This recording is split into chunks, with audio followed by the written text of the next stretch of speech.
Numbers chapter 35. Cities for the Levites.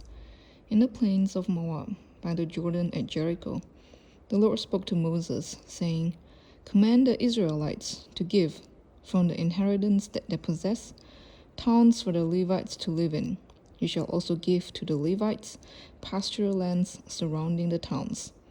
The towns shall be theirs to live in, and their pasture lands shall be for their cattle, for their livestock, and for all their animals. The pasture lands of the towns, which you shall give to the Levites, shall reach from the walls of the town outward 1,000 cubits all around. You shall measure outside the town for the east side 2,000 cubits, for the south side 2,000 cubits, for the west side 2,000 cubits, and for the north side 2,000 cubits, with the town in the middle. This shall belong to them as pasture land for their towns. The towns that you give to the Levites shall include the 6 cities of refuge, where you shall permit a slayer to flee, and in addition to them you shall give 42 towns.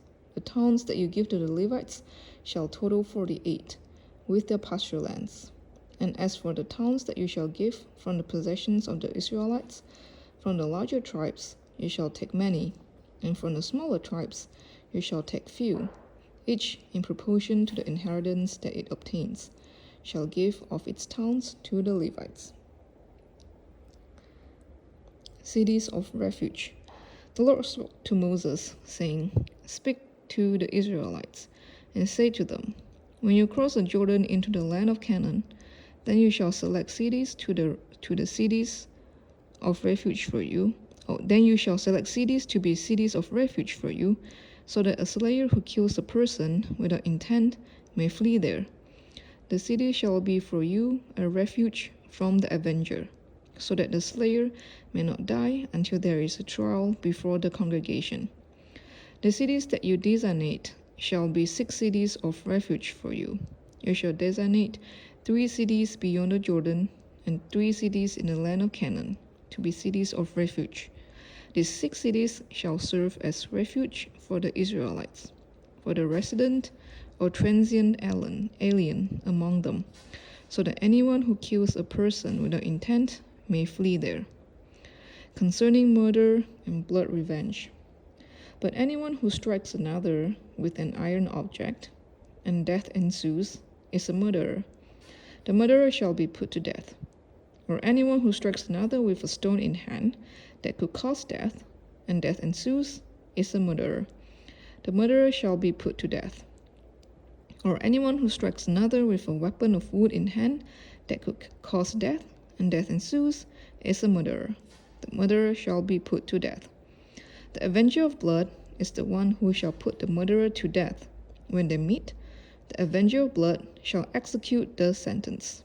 Likewise, if someone pushes another from hatred, or hurls something at another, lying in wait, and death ensues, or in enmity strikes another with the hand, and death ensues, then the one who struck the blow shall be put to death. That person is a murderer. The avenger of blood shall put the murderer to death when they meet. But if someone pushes another suddenly, without enmity, or hurls any object without lying in wait, or while handling any stone that could cause death, unintentionally drops it on another, and death ensues, though they were not enemies and no harm was intended, then the congregation shall judge between the slayer and the avenger of blood, in accordance with these ordinances. And the congregation shall rescue the slayer from the avenger of blood. Then the congregation shall send the slayer back to the original city of refuge. The slayer shall live in it until the death of the high priest, who was anointed with the holy oil. But if the slayer shall at any time go outside the bounds of the original city of refuge, and is found by the avenger of blood outside the bounds of the city of refuge, and is killed by the avenger, no blood guilt shall be incurred. For the slayer must remain in the city of refuge until the death of the high priest. But after the death of the high priest, the slayer may return home. These things shall be a statute and ordinance for you throughout your generations wherever you live. If anyone kills another, the murderer shall be put to death on the evidence of witnesses. But no one shall be put to death on the testimony of a single witness. Moreover, you shall accept no ransom for the life of a murderer who is subject to the death penalty.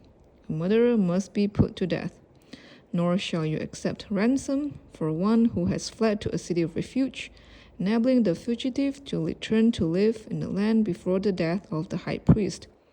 You shall not pollute the land in which you live, for blood pollutes the land, and no expiation can be made for the land, for the blood that is shed in it, except by the blood of the one who shed it. You shall not defile the land in which you live, in which I also dwell, for I, the Lord, dwell among the Israelites. This was Numbers 35.